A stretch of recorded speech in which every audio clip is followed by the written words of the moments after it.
Okay. We're on episode 5 of the Compassion Project. And we're getting tired and it's hot, but it's beautiful to be hot in Portland, Lori. That's right. Yeah, you don't know that. It's not good here when it's cold. I can imagine. Okay, so this is an area that I think that you have a lot of people come talk to you about, but this idea of health and the mind-body connection and how it's related to self-compassion. So Lori, I come into your office, I have cancer or something, and you tell me that I need to be more compassionate with myself. Is that what you would say, or how is it tied together? Well, the first thing, this is a big body of work, and you'll hear a lot of people that come from it from just a physical level, and then people that come to it through a thought level. Mm-hmm. Certainly the holistic field thinks more spiritual and thought, and that the physical illness is a byproduct of a thought. Mm-hmm. And the medical field comes from a more physical level and less of a holistic, I think it's changing, but certainly comes from, your arm hurts, let me give you a pill, rather than saying, when you think about going into your arm and you think about the pain that you have in your arm, what comes up in you? Those kind of exploratory discussions. Mm-hmm. So from the school of thought that I move in, it's about self-love. And from A Course in Miracles, of which I'm a student, they say that there is, when you move out of your authentic self, you disconnect from source, and you have all these critical discussions, you attack yourself, and the body is a reflection of that. And certainly if you're a Louise Hay fan, you can heal your life. You can open up that book and see all the thoughts behind particular illnesses. So that's a reflection of where you have abandoned yourself and you have actually started to attack your own body. And why do we do that? Because we don't have self-compassion. It always comes down to the same thing. So there's many different dimensions, but we can talk about 3 major ones: body, mind, and spirit. Yes. Right? And some of the things that we've talked about previously have been about emotional states, okay? Relationships. Right. Those are emotional things, right? You can show me a relationship. No, you have to describe a relationship, right? And with being successful in a job or feeling fulfilled in a job, that's also an emotional and spiritual state. But with physical, you actually have hard evidence. I'm stung by a bee. Yes. And I have swelling. And she was stung by a wasp. Okay. So certainly I could go into the whole metaphysical thing. How did I call that? What does that stand for? Yeah. But the fact is I've been stung by a bee. Yes. And so how do I get better? Healing, right? And the way I get healing is saying, it's not a big deal. My body knows how to take care of myself, instead of going, this is going to be horrible. Now I'm going to swell up. I'm allergic to a bee. I need Benadryl. I need to go home. I need to lie down. I need a glass of wine. Certainly we see that kind of hysteria or fear that goes along with physical illness.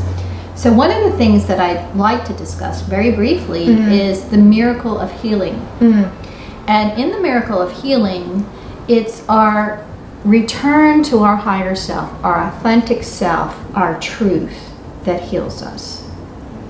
And the healing of the physicality is the byproduct of that. Now, certainly, people will pass away or they won't get better. But that doesn't mean that there hasn't been a healing that occurred. Okay, you can heal on a spiritual level, you can heal on an emotional level. The physical level might not be, and we don't know why. Now, but if you're sick, for example, or like you've been stung by a bee, I think you'd said I need Benadryl, I need to lie down.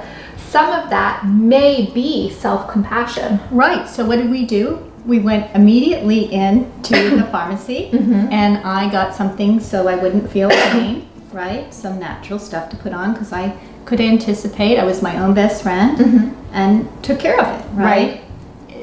And we could get into deeper discussion because there are people out there that do believe faith heals and they choose not to do any kind of physical remedy. And that's a whole other discussion. So I mean, it feels like there's a whole box of It's words. a very big box, but some people will say, are you telling me I got cancer because I didn't love myself? Are you telling me I did this to myself? Yeah.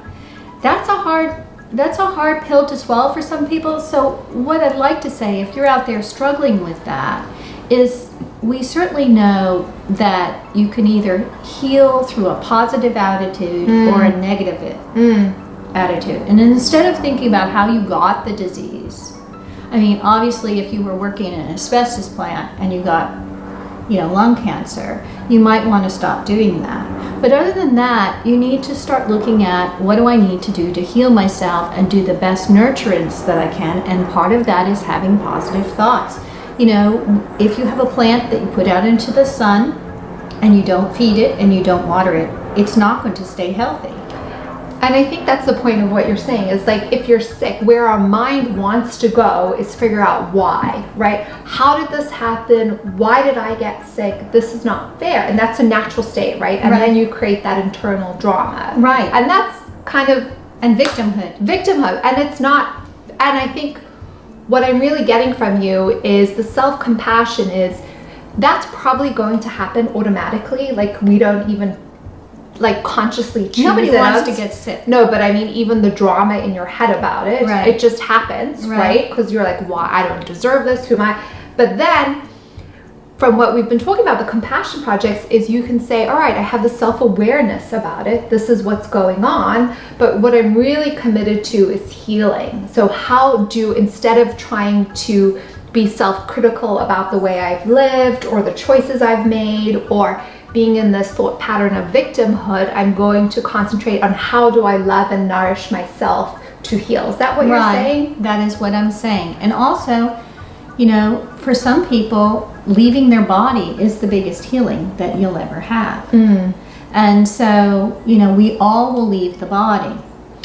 And I know in Buddhism, I've taken some workshops on Buddhism. I'm not an expert, but I love the idea that what I really got from them is that the moment they revere death, because the moment that you pass over is the moment they feel that is the most important in your life. That if you're in that state of peace, it determines your next reincarnation. Correct. And so they have this whole guiding principle of, when someone's dying, to make the room beautiful, to tell them positive things about their life, so that we go in a state of peace versus fear.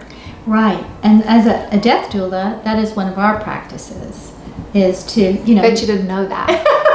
Not everyone's a death doula. is that you're going to go. Yeah. Why go in fear and pain and suffering? And that's part of the self-compassion, though, That's right? right. You lovingly let go. And it's being in that state of truth of like, well, we're all going to die. And so instead of being fearful and resisting and feeling like I deserve it, or it's too early, or it's too late, or whatever, just accepting and then loving, right? Yes, very similar to the birth of a child. Yeah. Death should mirror the birth of a child, right? When we welcome a baby, it's a very beautiful and quiet and rejoicing moment. But we have, through our life, we get attachment, and we have this sense of loss, which is another subject for another time. I was just about to say, I feel like look out for Lori's next series on death. I mean, I'm fascinated by it. Right. I know a lot of people, they don't want to talk about it, and Right. it just seems crazy. Well, it's funny, to wrap things up. Yeah. In all of our discussions, it always comes back to the same Principles. model. You either have peace or you don't have peace. Yeah. And we will always find peace through self-compassion. One of the tools, and most important tools in self-compassion, is forgiveness. I can let that go.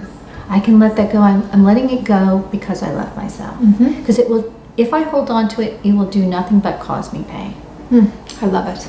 Thanks, Lori. You're welcome. Thank you. And look at, when people want to look for more on the Compassion Project, where should they go when they want to participate in it?